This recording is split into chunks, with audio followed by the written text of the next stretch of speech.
여러분 안녕하십니까? 코로나19 KBS 통합뉴스룸 5시 뉴스입니다.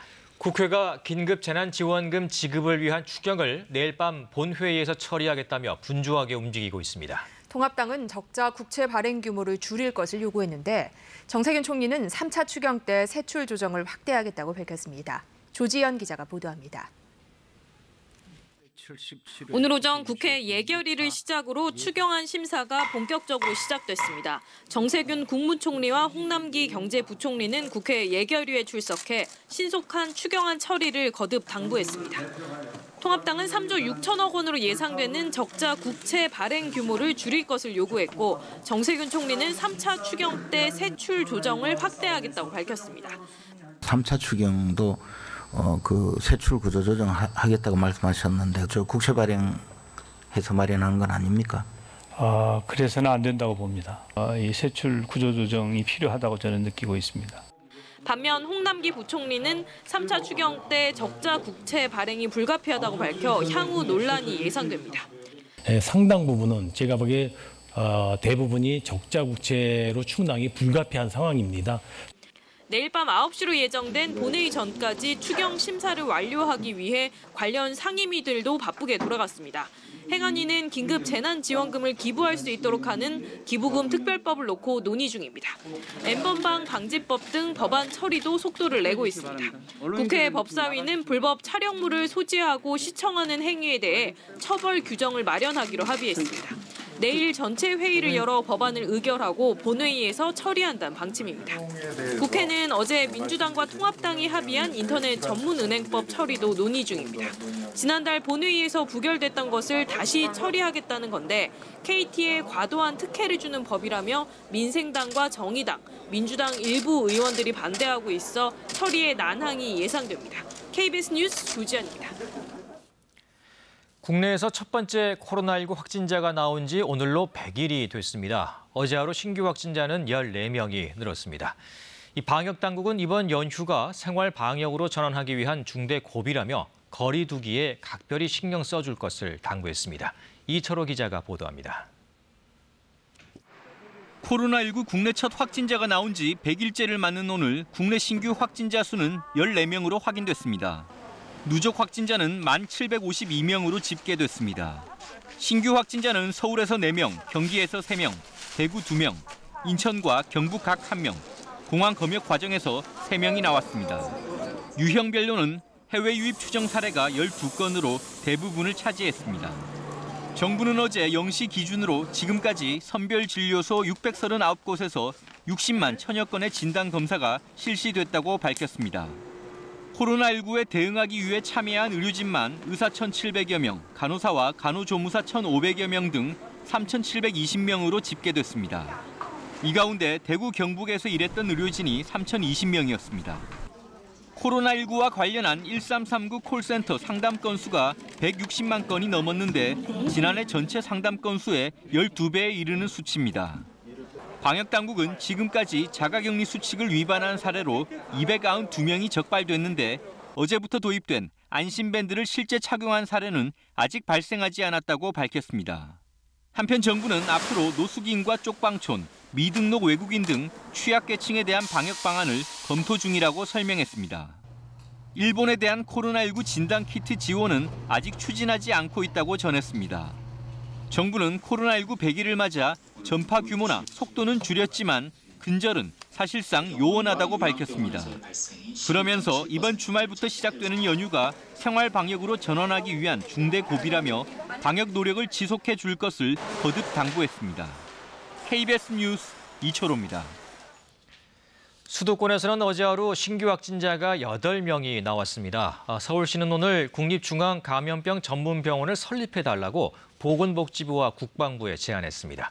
이수민 기자의 보도입니다. 오늘 0시 기준 수도권 신규 확진자는 8명입니다. 서울에서 4명, 경기에서 3명의 신규 확진자가 발생했고 인천에서는 1명이 확인됐습니다. 이로써 수도권 누적 확진자는 1,400명으로 늘었습니다.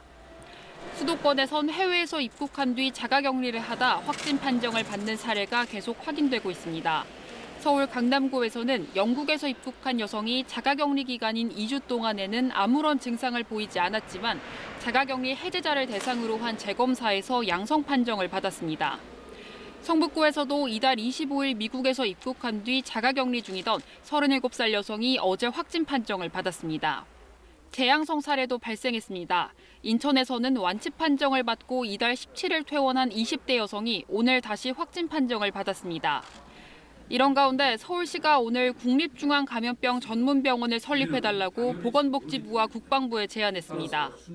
비단 서울뿐만 아니라 전국 어디에서 집단 감염 사태가 발생하더라도 전국의 의료 역량과 자원을 효과적으로 활용할 수 있는 그런 시스템이 갖춰져야 됩니다. 그러면서 현재 노후화된 국립중앙의료원을 서울 중구 방산동 일대에 미군 공병단 부지로 옮기고 국립외상센터도 함께 건립해달라고 요청했습니다. 아울러 감염병 전문병원이 건립되기 전까지는 국립중앙의료원이 실질적인 중앙감염병 전문병원의 기능을 할 수 있도록 그 대안이 마련돼야 한다고 지적했습니다. KBS 뉴스 이수민입니다.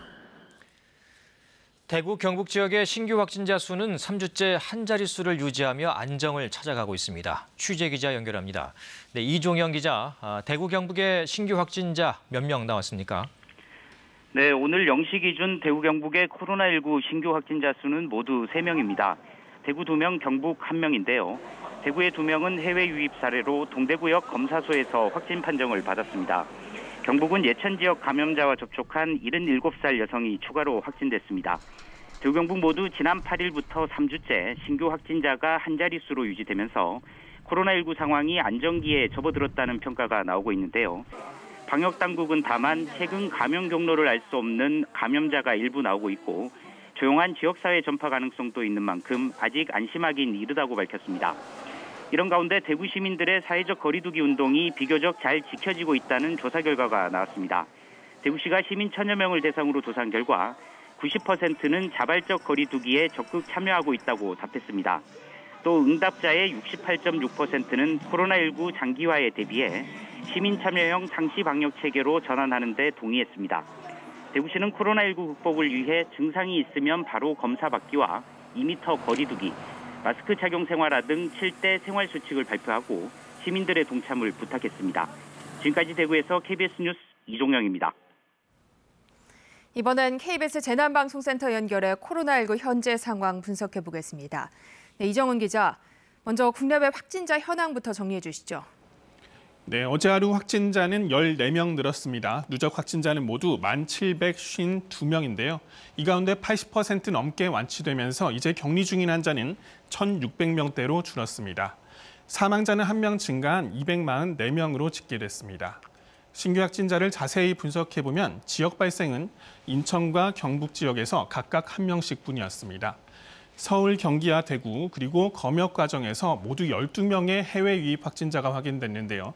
이렇게 최근에는 해외 유입 사례가 차지하는 비중이 점점 커지는 추세입니다. 나라 밖 상황이 악화하는 것과 무관하지 않은데요. 미국 존스홉킨스대 집계 기준으로 현재 전 세계 확진자 수는 300만 명을 넘어섰습니다. 국가별로 보면 미국의 확진자 수는 98만 명대까지 늘었고요. 이탈리아도 20만 명에 육박하고 있습니다. 또 최근에는 터키와 러시아, 일본 등에서 확진자가 급증하는 양상입니다. 오늘이 국내에서 첫 확진자가 발생한 지 100일째 되는 날인데요. 그동안의 상황도 정리해 볼까요? 네, 지난 1월 22일 국내 첫 확진자가 발생한 지 오늘로 꼭 100일째입니다. 첫 확진자가 나온 뒤 한 달가량은 확산세가 잠잠했었죠. 그런데 2월 18일을 기점으로 상황이 급변했습니다. 신천지 교인이 확진 판정을 받은 날인데요. 이후 하루 수백 명씩 신규 확진자가 나오면서 2월 26일 누적 확진자가 1000명대로 증가했습니다. 사흘 뒤인 29일엔 신규 확진자 수가 800명대로 확산세가 정점에 이르렀습니다. 3월에 들어서도 확산세가 이어지자 3월 22일부터는 고강도 사회적 거리두기를 시행했는데요. 75일째인 4월 3일 확진자 10,000명을 넘은 뒤로는 확산세가 상당히 꺾이면서 이제 최근에는 신규 확진자 10명 안팎을 유지하고 있습니다. 지난 100일간을 돌아보면 코로나19는 방심을 틈타 순식간에 확산하는 양상을 보였죠. 다가오는 황금 연휴를 앞두고 긴장을 늦출 수 없는 이유입니다. 지금까지 재난방송센터에서 KBS 뉴스 이정훈입니다. 코로나19 여파로 지난달 사업체 종사자 수가 1년 전보다 1.2% 감소한 것으로 나타났습니다. 관련 통계 작성 이래 처음 있는 일인데요. 박대기 기자가 보도합니다. 고용노동부가 발표한 사업체 노동력 조사 결과를 보면 3월 마지막 영업일 기준 1인 이상 사업체 종사자는 1,827만 8천 명입니다. 1년 전에 비해 22만 5천 명, 1.2% 줄었습니다. 종사자가 감소한 건 2009년 통계 작성 이후 11년 만에 처음입니다. 상용 근로자는 1년 전보다 0.1% 감소에 그쳤지만 임시 일용 근로자는 7%나 감소했습니다. 특수고용 노동자 등 기타 종사자도 7.9% 줄었습니다. 또 300인 미만 사업체 종사자는 1년 전에 비해 25만 4천 명, 1.6% 감소한 반면 300인 이상 사업체 종사자는 2만 9천 명, 1% 늘었습니다. 고용부는 취약계층을 중심으로 코로나19 영향이 크다고 밝혔습니다. 업종별로 보면 코로나19 직격탄을 맞은 숙박 및 음식점업 종사자가 15만 3천 명, 12% 줄어 감소폭이 가장 컸습니다. 이어 교육 서비스업 종사자는 10만 7천 명, 6.7% 감소했습니다. 예술, 스포츠 및 여가 관련 서비스업은 3만 9천 명 줄어든 것으로 나타났습니다. 지역별로는 서울 지역 종사자가 6만 5천 명 줄어 가장 큰 감소폭을 나타냈습니다. 이어 경기도가 4만 1천 명, 코로나19로 가장 심한 타격을 입은 대구는 3만 2천 명 줄었습니다. 관련해 고용노동부는 코로나19로 인한 고용 충격이 가시화되고 있는 것으로 보인다고 설명했습니다. KBS 뉴스 박대기입니다. 뉴욕 증시와 유럽 증시가 세계 각국의 봉쇄 완화와 경제 재개에 대한 기대감으로 일제히 상승했습니다. 하지만 전문가들은 소비 심리가 회복되는 데는 상당한 시간이 걸릴 것이라고 전망했습니다. 뉴욕에서 김철우 특파원입니다. 뉴욕 증시와 유럽 증시가 일제히 상승했습니다. 세계 각국의 봉쇄 조치가 서서히 풀리고 이에 따른 경제 재개에 대한 기대감이 호재로 작용했습니다.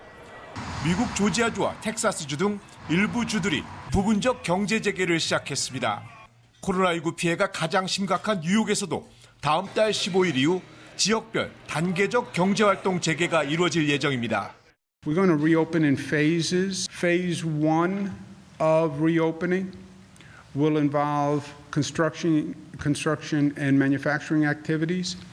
하지만 국제유가는 원유 저장고 부족에 대한 우려 때문에 다시 급락세로 돌아섰습니다. 6월 인도분 서부 텍사스산 원유가 25% 가깝게 폭락했고 브렌트유도 6% 넘게 떨어졌습니다. 골드만삭스는 최근 보고서에서 세계의 원유 저장고 용량이 3, 4주 안에 한계에 이를 것으로 분석했습니다. 원유 수요가 실종돼 쌓일 것이란 전망은 상당 시간 경기 침체가 계속될 수 있다는 우려 때문에 나옵니다. 미 의회 예상국은 미국 경제가 1940년 이후 가장 급격한 경기 침체를 경험하고 실업률도 2분기 14%, 3분기엔 16%에 이를 것으로 전망했습니다. You're going to see numbers that are as bad as anything that we've ever seen. 소비 심리가 살아나지 않은 상황에서 일단 경제 재개를 하려는 움직임에 대한 전문가들의 우려도 많습니다. 경제 재시동은 상대적으로 빠르게 걸 수 있지만 추락한 소비 심리는 바이러스 공포 완화체계 마련 등 어려운 장벽을 넘어야 살아날 수 있기 때문입니다. 뉴욕에서 KBS 뉴스 김철우입니다. 유럽 주요국들도 일상으로의 복귀를 서두르고 있지만 곳곳에서 반발도 일고 있습니다. 규제 조치를 푸는 것을 두고 너무 이르다, 또 너무 늦다, 갑론을박이 거셉니다. 파리에서 양민효 특파원입니다. 지난해 대형 화재가 나 소실된 파리 노트르담 대성당. 코로나19로 중단됐던 보건공사가 다시 시작됩니다. 하지만 제한이 많아졌습니다. de refaire les douches, élargir un petit peu pour être sûr qu'on respecte au moins notre mètre ou notre mètre et demi, que les vestiaires vont être modifiés. 프랑스도 다음 달 11일을 목표로 일상 복귀를 서두르고 있지만 논란이 끊이질 않습니다. 개학을 앞둔 학생들의 마스크 착용이나 교실과 등하굣길 거리 유지 지침도 불명확합니다. 상업 활동을 재개해도 지역 간 이동 제한은 유지할 전망이라 봉쇄령 와중에 지방으로 떠난 수도권 거주자 100만 명이 언제 복귀할 수 있을지도 의문입니다. 감염 재확산을 우려해 단계적 완화책을 발표한 이탈리아에선 야당을 중심으로 반발이 일고 있습니다. 다음 달 4일부터 제조업과 건설업 활동이 재개되지만 음식점은 6월부터 문을 열고 계약도 9월로 미뤄졌기 때문입니다.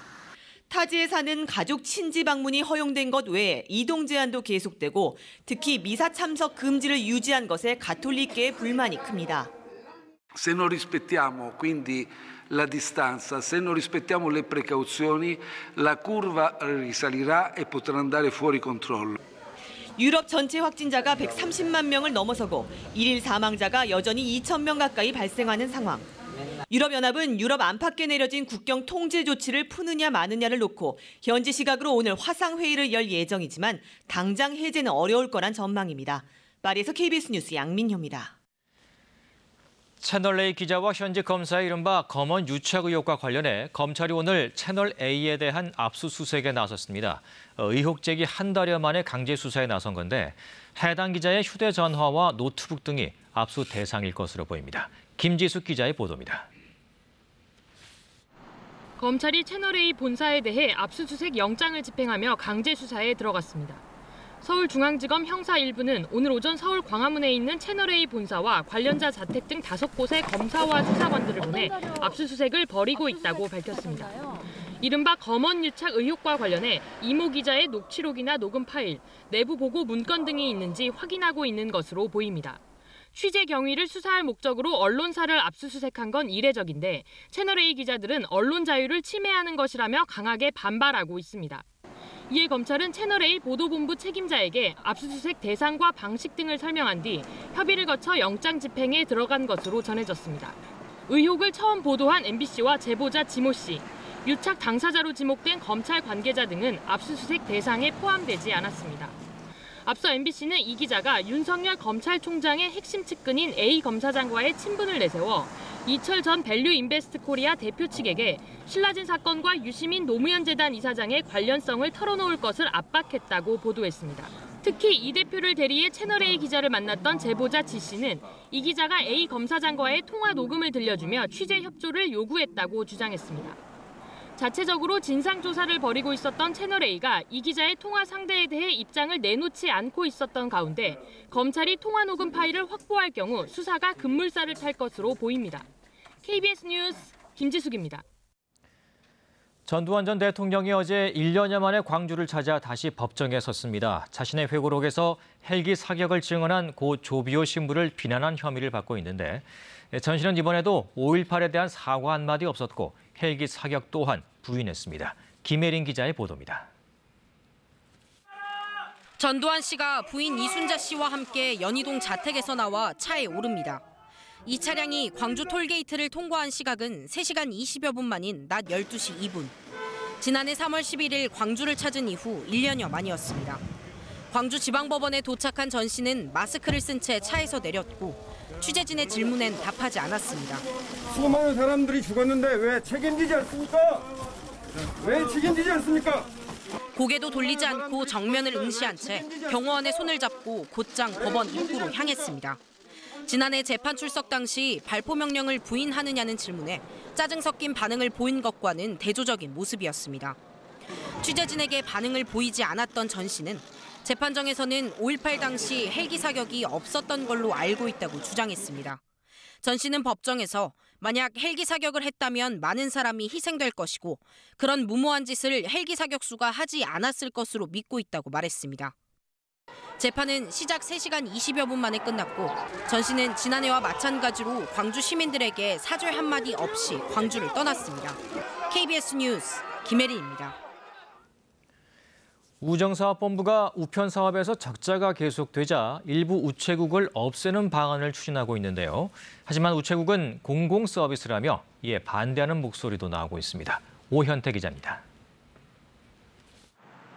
경기도 수원에 있는 한 우체국입니다.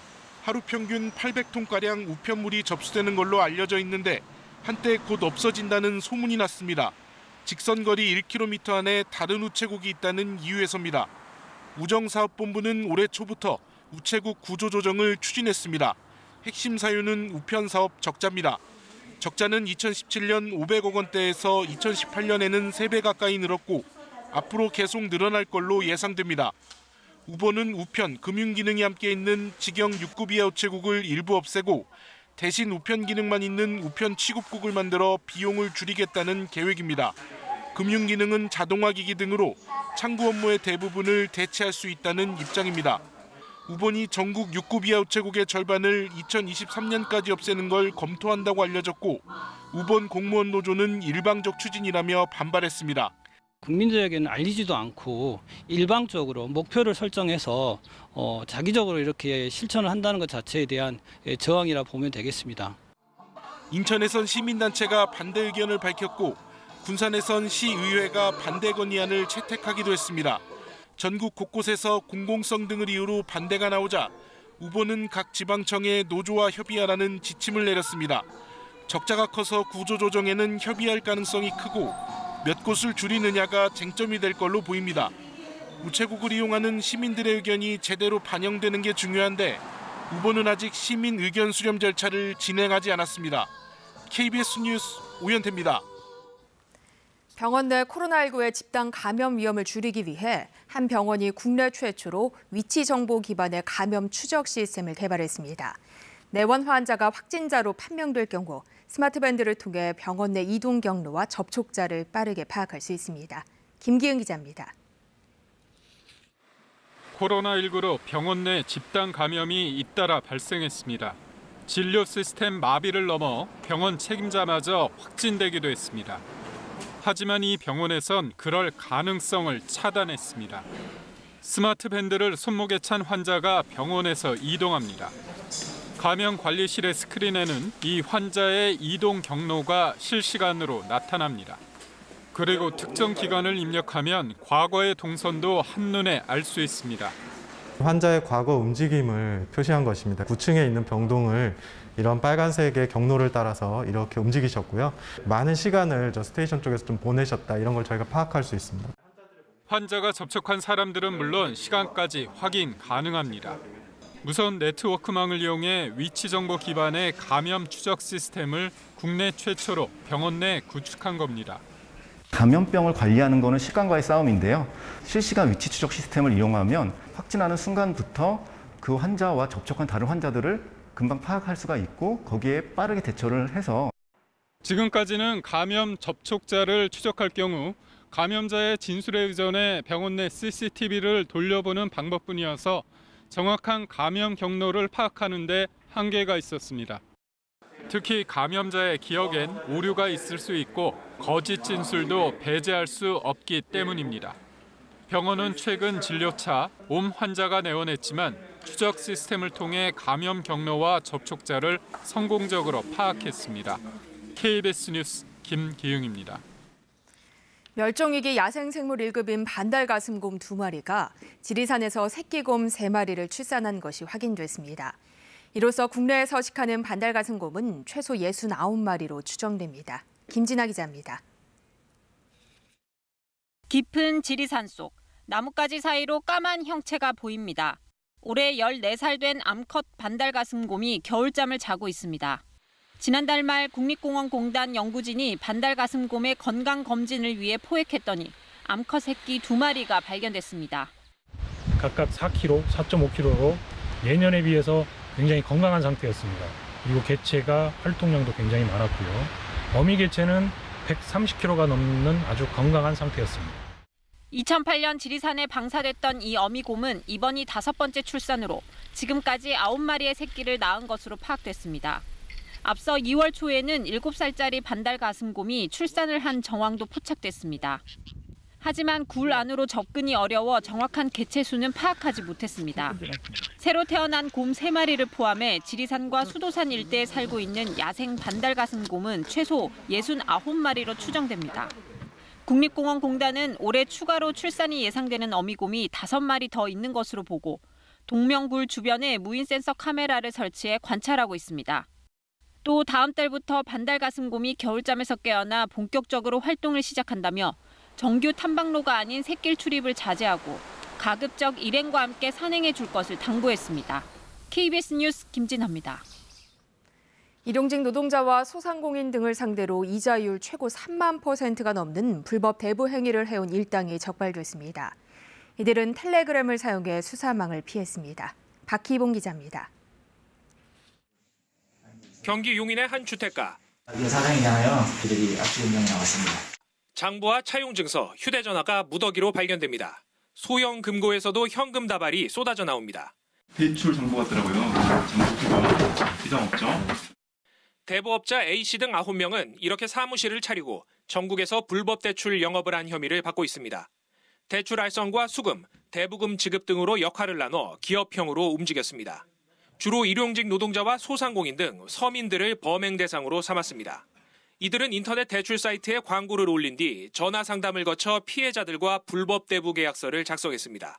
특히 전화 상담 이후에는 수사망을 피하기 위해 추적이 어려운 텔레그램 메신저를 사용했습니다. 이자율은 최고 31,000%, 상환이 늦어지면 가족과 지인에게 전화를 걸어 위협했다고 특사경은 밝혔습니다.